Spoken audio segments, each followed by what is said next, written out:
remarks today. I appreciate your insights. There is a photo from the Iraq War, perhaps you've seen it.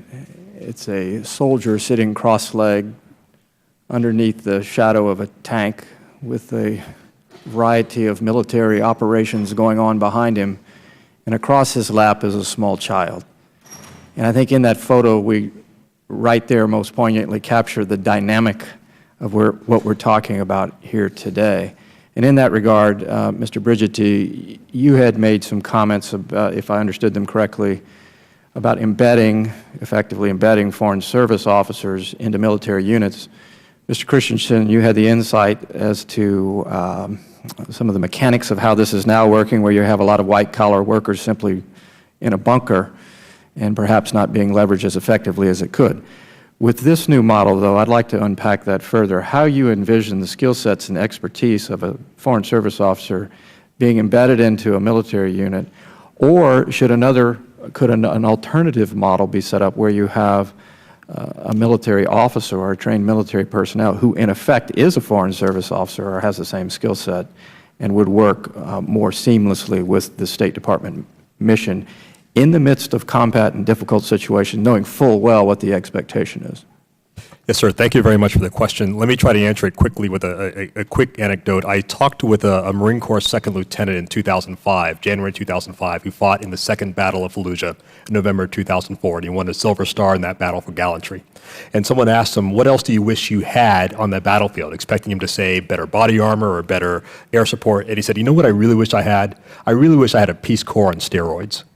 Meaning I really wish I had somebody who had there on the tactical level who could help me with all the vast sort of humanitarian issues I had to deal with. Here's how I think it could work. We already send senior Foreign Service officers as senior development advisors to each of the geographic combatant commands. There's not unlike political advisors or POLATs, senior ambassadors.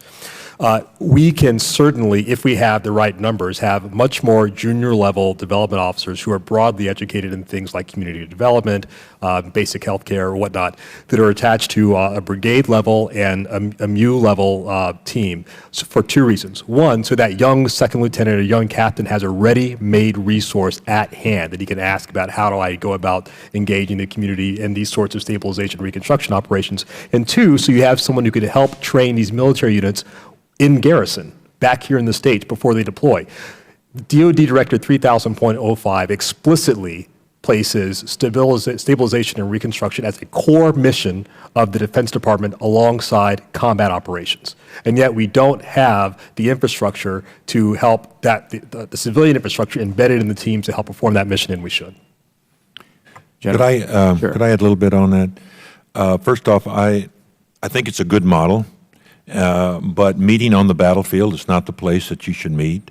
I was the commanding general of the 1st Marine Expeditionary Force before the war, responsible for going up. And I requested a State Department individual to come and help us with the planning. We could not get such an individual. They need to be an integral part of that team. Which demands a new model for integration, either a military officer that is cross-trained in Foreign Service expertise or vice versa, where a Foreign Service officer is going to be in harm's way potentially, not necessarily carrying a rifle on the front lines, but is more effectively integrated if we're going to pursue this direction. In a pure system, sir, I would argue that it should be a State Department individual. Okay. And one reason why, if I could, Ambassador Bob Oakley and I worked together in Somalia. He was a Foreign Service officer, a young Foreign Service officer in Vietnam, when he was told to write the Vietnamese Constitution. And he wrote the Vietnamese Constitution. It sounded an awful lot like ours. He brought that to Somalia, and when he was told to write the Somali Constitution, he said, no, I'm not. They have to write it.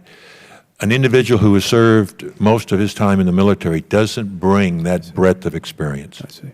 Ms. Lindborg, quickly. I would just add that non-permissive environment assistance activities, you need to have models that allow for differentiation. You need to have models that enable your NGOs and some of your civilian aid workers to not be associated with the military on the ground.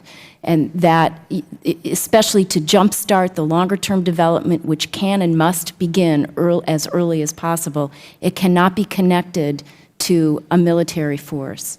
Well, might be common objectives, but separate, distinct roles here, so, yeah, thank you. Time of the gentleman has expired. The gentleman from Minnesota, Mr. Allison, is recognized for